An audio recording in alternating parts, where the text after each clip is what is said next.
नमस्कार, मैं खुशी और आप देख रहे हैं हरियाणा लाइव टुडे। आइए नजर डालते हैं आज की बड़ी खबर पर।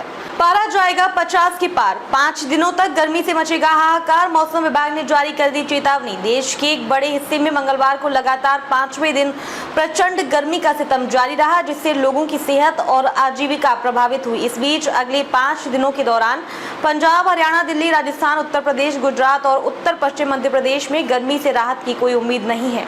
आईएमडी ने कहा कि कई जगहों पर पारा 47 डिग्री सेल्सियस तक पहुंच गया है। आने वाले दिनों में अधिकतम और न्यूनतम तापमान में 2 से 3 डिग्री की बढ़ोतरी हो सकती है। ऐसे में कुछ जगहों पर आने वाले दिनों में पारा 50 डिग्री सेल्सियस के पार पहुंचने की आशंका है। मौसम कार्यालय ने इन राज्यों के लिए रेड अलर्ट जारी करते हुए कमजोर लोगों के लिए अत्यधिक देखभाल की आवश्यकता पर बल दिया है। उसने कहा कि इस अवधि के दौरान हिमाचल प्रदेश की निचली पहाड़ियों में अत्यधिक गर्मी का दौर जारी रहेगा। जो मैदानी इलाकों में भीषण गर्मी से बचने के लिए लोगों की सुरक्षित आश्रय स्थल रहे हैं। दिल्ली में कितना तापमान रहा? राजस्थान, हरियाणा, दिल्ली, चंडीगढ़ और उत्तर प्रदेश के कई हिस्सों में मंगलवार को अधिकतम तापमान 45 डिग्री सेल्सियस से ऊपर रहा, जिससे दैनिक जीवन प्रभावित हुआ और कई लोगों ने दोपहर में घर के अंदर ही रहना पसंद किया। गुजरात के कुछ हिस्सों में भी लोगों को प्रचंड गर्मी और उमस का सामना करना पड़ रहा है।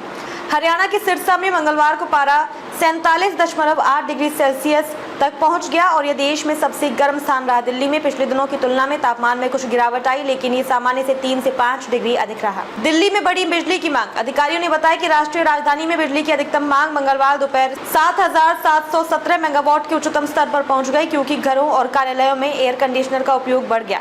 उन्होंने बताया कि बिजली की मांग के 8,000 मेगावाट से अधिक हो जाने का अनुमान है, जो इस गर्मी में लगभग 8,200 मेगावाट तक पहुंच जाएगी। राजस्थान में तापमान में और भी वृद्धि हुई है और मंगलवार को झुंझुनू का पिलानी 47.2 डिग्री सेल्सियस के साथ राज्य का सबसे गर्म स्थान रहा। भीषण गर्मी के कारण सामान्य जनजीवन प्रभावित हुआ। भीषण गर्मी के मद्देनजर मुख्यमंत्री भजनलाल शर्मा ने जन स्वास्थ्य अभियांत्रिकी विभाग, पीएचडी और बिजली वितरण नियमों को बिजली और पानी की निर्बाध आपूर्ति सुनिश्चित करने के निर्देश दिए हैं। मौसम विज्ञान केंद्र जयपुर के अनुसार अगले 72 घंटों में अधिकतम तापमान में 2 डिग्री सेल्सियस की वृद्धि होने का अनुमान है और अगले 2 दिनों में राज्य के अधिकांश स्थानों पर लू चलने और कुछ स्थानों पर तीव्र लू चलने का अनुमान है। लगातार 3 वर्षों से भारत के कुछ हिस्सों में भीषण गर्मी ने बड़ी संख्या में लोगों को प्रभावित किया है। अब तक के लिए बस इतना ही। फिर होगी आपसे मुलाकात ऐसी एक और बड़ी खबर के साथ। तब तक के लिए नमस्कार और देखते रहिए हरियाणा लाइव टुडे।